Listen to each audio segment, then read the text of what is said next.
आपके मन में महादेव के प्रति जो भी श्रद्धा भक्ति है उसे और अधिक बढ़ा देगी। प्रिय श्रोताओं, आज का प्रसंग है एक समय कैलाश पर्वत पर विराजमान भगवान शिव से माता पार्वती ने लोकहित के कल्याण के लिए 4 प्रश्न पूछे, जिनमें पहला प्रश्न था, मांसाहार पाप है या पुण्य। दूसरा प्रश्न, कौन सी गलती के कारण बड़े से बड़ा पुण्य नष्ट हो जाता है।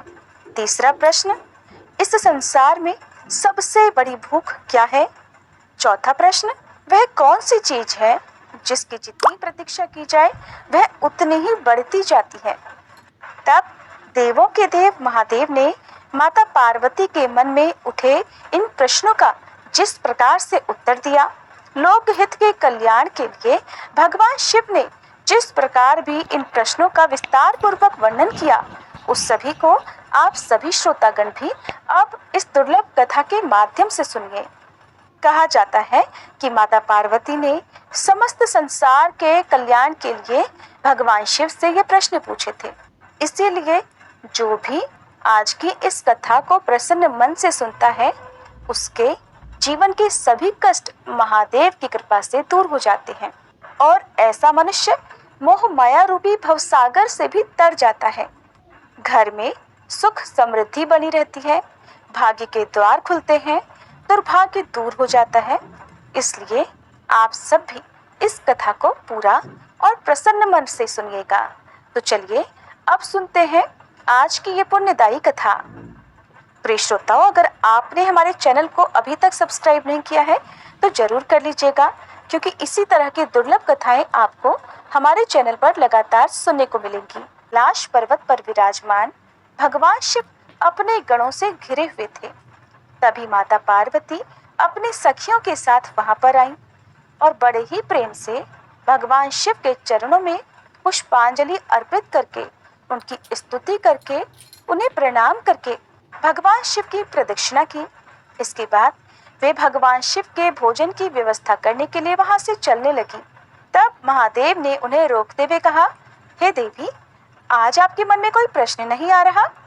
क्योंकि देवी पार्वती अक्सर ही लोक कल्याण के हित के लिए महादेव से प्रश्न किया करती थी। भगवान शिव ने देवी पार्वती से कहा, देवी, अगर आपके मन में इस समय कोई प्रश्न उमड़ रहा हो तो आप जरूर पूछिए। तब भगवान शिव से देवी पार्वती कहने लगी कि हे प्रभु, आप तो इस समय अपने गणों को कथा सुना रहे हैं। ऐसे समय में मैं आपके इस प्रसंग में कोई भी बाधा नहीं डालना चाहती। देवी पार्वती की ये बात सुनकर भगवान शिव ने अपने सभी गणों को वहां से जाने को कहा। तब समस्त गणों के चले जाने के बाद देवी पार्वती के मन में क्या चल रहा है ये बताने को कहा। तब देवी पार्वती हाथ जोड़कर मुस्कुराते हुए भगवान शिव से कहने लगी, हे प्रभु, आप तो अंतर्यामी हैं, सबके मन का हाल जानते हैं और मेरे मन में जो प्रश्न उठ रहे हैं वे भी आपसे छिपे नहीं हैं। फिर भी यदि आप पूछ रहे हैं तो मैं आपको बताती हूँ। तब माता पार्वती ने भोलेनाथ के समीप बैठते हुए कहा, हे भोलेनाथ, आज मैंने पृथ्वी पर भ्रमण करते हुए जो कुछ भी देखा उसके बाद मेरे मन में 4 प्रश्न उठ रहे हैं। कृपया आप इन 4 प्रश्नों के उत्तर देने की कृपा करें। तब भोलेनाथ ने कहा, हे देवी, आपके मन में जो भी प्रश्न उठ रहे हैं आप उन्हें बिना किसी संशय के मुझसे कहिए। मैं निश्चय ही उन सभी प्रश्नों के उत्तर देकर आपको संतुष्ट करने का प्रयास करूंगा। आपका पहला प्रश्न क्या है? पहले आप अपने पहले प्रश्न के विषय में पूछिए। तब देवी पार्वती कहने लगी, हे महादेव, मेरा पहला प्रश्न है कि मांसाहार पाप है या पुण्य। और मेरा दूसरा प्रश्न है, कौन सी छोटी गलती के कारण बड़े से बड़ा पुण्य भी नष्ट हो जाता है। मेरा तीसरा प्रश्न, इस संसार में सबसे बड़ी भूख क्या है। और चौथा प्रश्न, हे प्रभु, वो कौन सी चीज है जिसकी जितनी प्रतीक्षा करो वो उतनी ही बढ़ती जाती है। तब भगवान शिव ने देवी पार्वती के मन के संशय को दूर करते हुए कहा कि हे देवी, अब मैं आपके इन सभी प्रश्नों का उत्तर एक कथा के माध्यम से देने जा रहा हूँ। आप ध्यान पूर्वक श्रवण कीजिए। तब भगवान शिव से देवी पार्वती ने कहा, हे प्रभु, आप अपनी कथा का शुभारंभ कीजिए। मेरा चित्त आपकी कथा में ही लगा रहेगा। तब भगवान शिव ने कथा प्रारंभ करते हुए कहा कि हे देवी, एक बार सुशीला नाम की एक स्त्री ब्रज क्षेत्र के एक गांव में रहा करती थी। वह अपने पति से बहुत प्रेम करती थी और उसका जीवन भी पति के प्रति पूर्ण समर्पित था। वह एक पतिव्रता स्त्री थी। अपने पति के चरण स्पर्श करके ही उसका दिन आरंभ होता और रात को पति के चरण दबाते समय ही उसका दिन समाप्त होता। पति दर्शन किए बिना वह जल की एक बूंद भी ग्रहण नहीं करती थी। वह अपने गांव में ही नहीं बल्कि संपूर्ण ब्रज क्षेत्र में एकमात्र पतिव्रता के रूप में जानी जाती थी। देवी, जब भी पतिव्रताओं की बात निकलती तो सुशीला का नाम सबसे पहले लिया जाता। सुशीला को भी ये बात पता थी। सुशीला भी इस बारे में जानती थी कि चारों तरफ मेरी बढ़ाई होती है। एक दिन वह अपनी सहेली के साथ उसके घर गई। वहां जाकर उसने देखा कि सहेली के घर में तो तरह तरह के व्यंजन बनाए गए थे। उन स्वादिष्ट व्यंजनों की खुशबू पूरे घर भर में फैल रही थी। तब सुशीला ने अपनी सहेली से पूछा, कहो सखी, आज तुम्हारे घर में कोई विशेष आयोजन है क्या? तुम्हारे घर से इतने स्वादिष्ट व्यंजनों की खुशबू आ रही है। सहेली बोली, नहीं बहन, ऐसी कोई बात नहीं है। तब सुशीला कहने लगी, तो अच्छा, अवश्य ही तुमने ये स्वादिष्ट भोजन अपने पति के लिए बनाए होंगे। सहेली कहने लगी, नहीं, मेरे पति तो परदेश गए हुए हैं और ये सब तो मैंने अपने लिए बनाया है। अपनी सहेली की ये बात सुनकर पतिव्रता सुशीला तो हैरान रह गई। तब वह अपनी सहेली से बोली, सखी, तुम कैसी पत्नी हो? तुम्हारा पति इस समय परदेश गया हुआ है और तुम अपने पति की अनुपस्थिति में स्वादिष्ट भोजन कर रही हो। एक पतिव्रता स्त्री को तो पति के दर्शन किए बिना जल की बूंद तक ग्रहण नहीं करनी चाहिए। अब मुझे ही देख लो, मैं जब तक अपने पति का मुख नहीं देख लेती हूँ जल ग्रहण नहीं करती। सुशीला की ये बात सुनकर सहेली नाराज होकर बोली, सुशीला बहन, यदि पति के ना होने पर मैं व्यंजन कर रही हूँ तो इसका ये अर्थ तो बिल्कुल नहीं होता कि मैं उनसे प्रेम नहीं करती। मैं उनके सामने भी खुश रहती हूँ, इसी तरह खाती पीती हूँ और उनके पीछे भी व्यर्थ के ढकोसले मुझे बिल्कुल नहीं करने आते और ना ही मेरे पति ये चाहते हैं कि मैं उनके सामने ढकोसला करूं।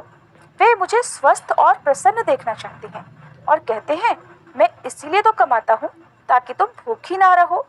हम दोनों पति पत्नी एक दूसरे से बहुत प्रेम भी करते हैं और उसे जताने के लिए हमें अन्न या फिर जल त्यागने की तो बिल्कुल आवश्यकता नहीं है। भगवान शिव देवी पार्वती से कहते हैं, देवी, इस प्रकार से सुशीला की सहेली ने जवाब दिया। सहेली का इस तरह दो टूक उत्तर सुनकर सुशीला को बड़ा बुरा लगा और वह बिना कुछ कहे रह ही नहीं सकी। अपनी सहेली से बोली, सखी, तुम्हारे अनुसार जो कुछ सही है तुम वो करो, किंतु मैं ये कहूंगी कि एक पतिव्रता स्त्री का ये धर्म बिल्कुल नहीं है। शास्त्रों के अनुसार पतिव्रता स्त्री को पति का मुख देखे बिना या उनके खाए बिना अन्न जल ग्रहण नहीं करना चाहिए। ऐसा कहकर सुशीला अपने घर चली गई।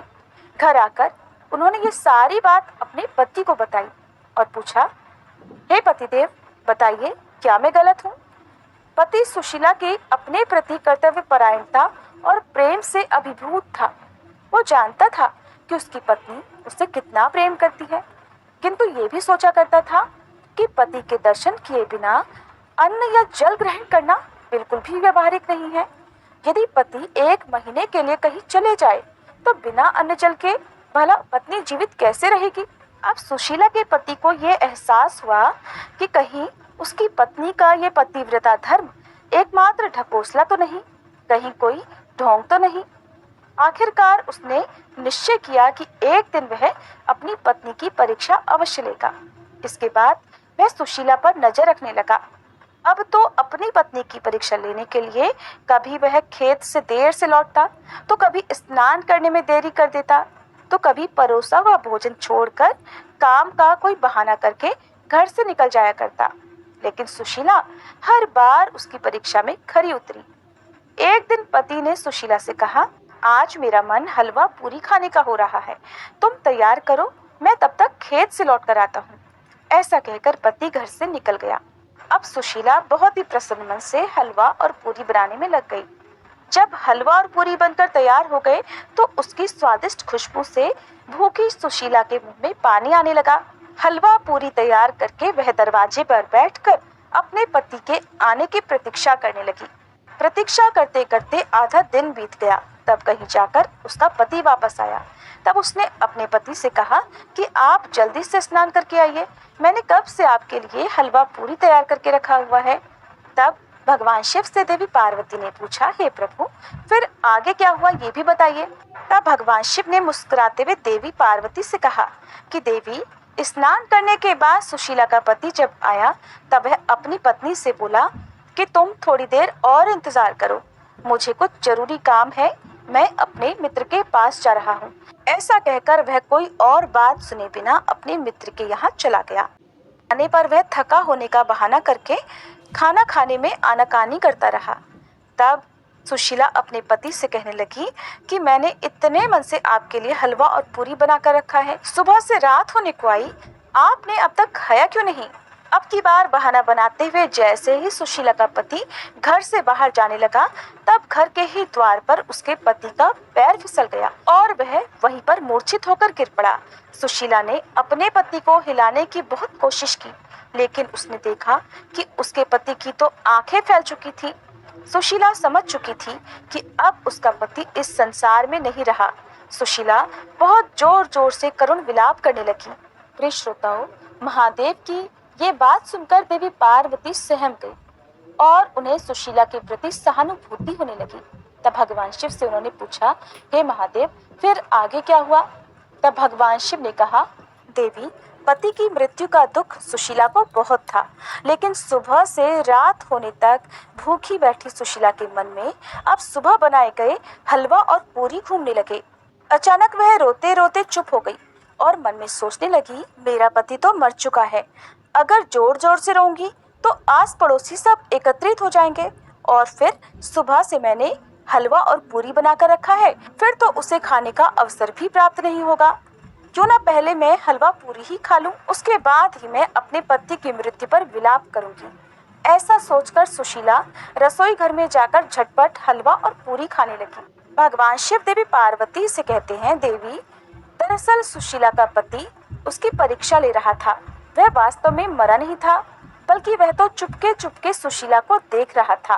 पेट भरकर हलवा पूरी खाने के बाद सुशीला मुंह धोकर लंबा सा घूंघट काढ़ कर पति के सामने गई और उसे अपने सीने से लगाकर जोर जोर से दहाड़ मारकर रोने लगी। साथ कहती चली जा रही थी कि तुम तो चले गए और मैं यहाँ अकेली रह गई, कितना अच्छा होता कि तुम भी मुझे अपने साथ ही ले जाते। तभी उसका पति उठ बैठा और कहने लगा कि हलवा पूरी खाकर डकार मारकर बैठी है और आंसू बहा रही है, मैं तेरा सारा हाल जानता हूँ। अब तो पति के सामने सुशीला की सारी सच्चाई आ चुकी थी। वह लज्जित हो गई। सुशीला समझ गई कि उसका पति जीवित है और मरने का नाटक कर रहा है। शर्म के मारे उसने सिर झुका लिया और सोचने लगी कि क्यों ना मैंने अपनी जीभ पर नियंत्रण रखा, किंतु अब तो उसके पतिव्रता धर्म की पोल खुल चुकी थी।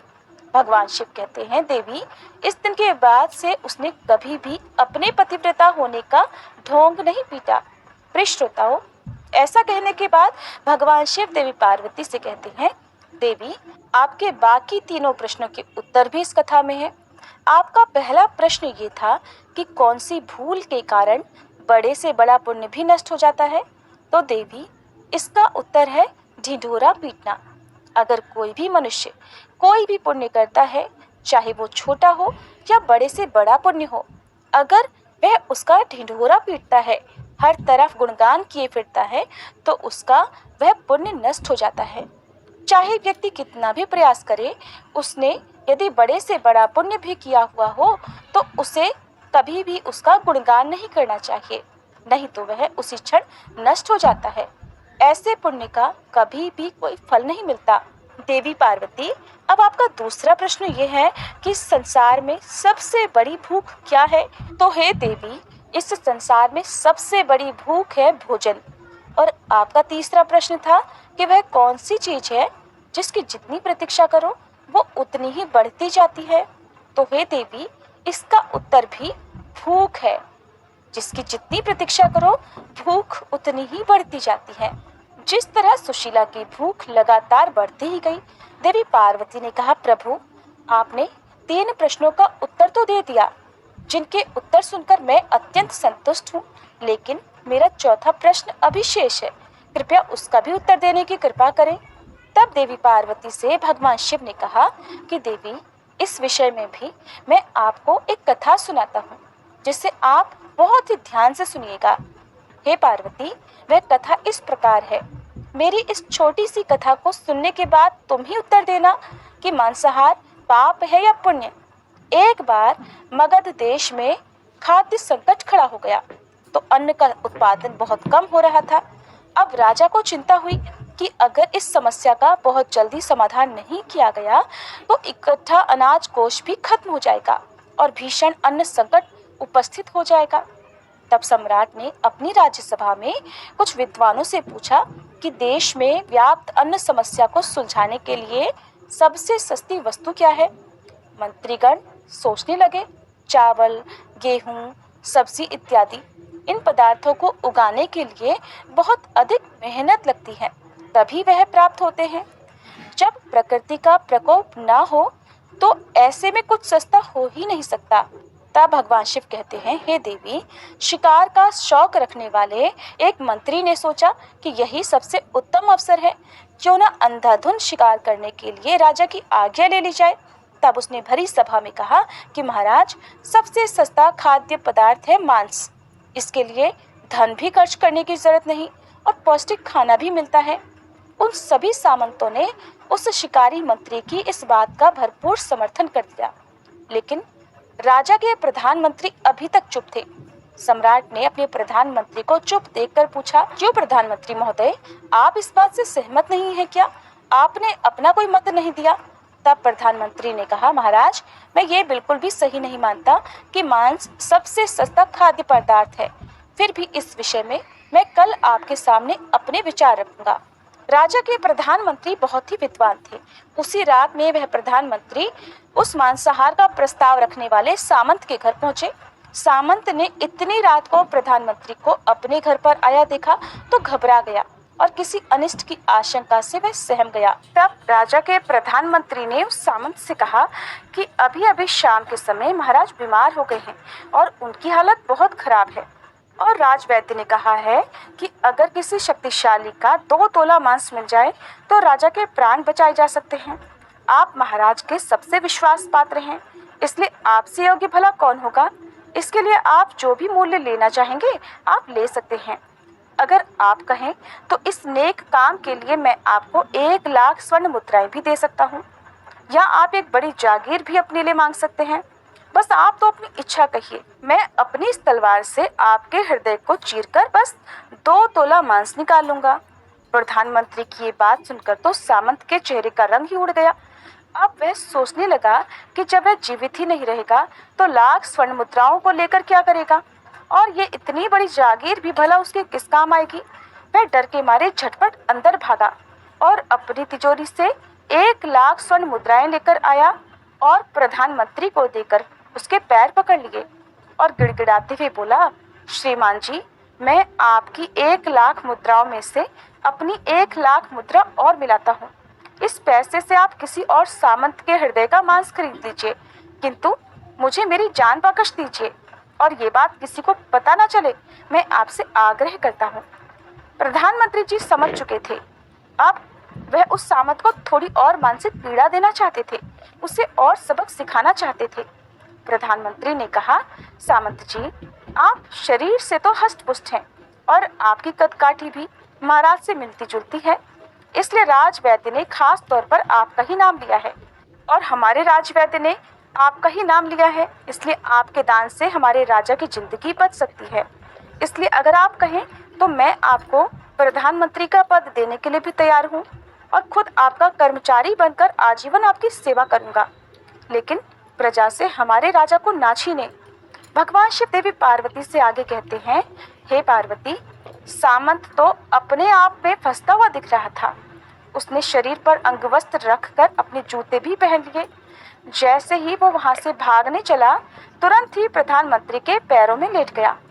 उसने गिड़गिड़ाकर प्रधानमंत्री से याचना की कि हे प्रधानमंत्री महाराज, मैं इसके योग्य नहीं हूँ। जब मेरे प्राण ही नहीं बचेंगे तो मैं भला प्रधानमंत्री का पद या राजा का सिंहासन भी मिल जाए तो उसका क्या करूँगा? आप चाहें तो मेरा सब कुछ ले लीजिए, किंतु आप मेरे प्राण ना लें। मैं अपना ये घर और सारा धन भी आपको सौंपता हूँ।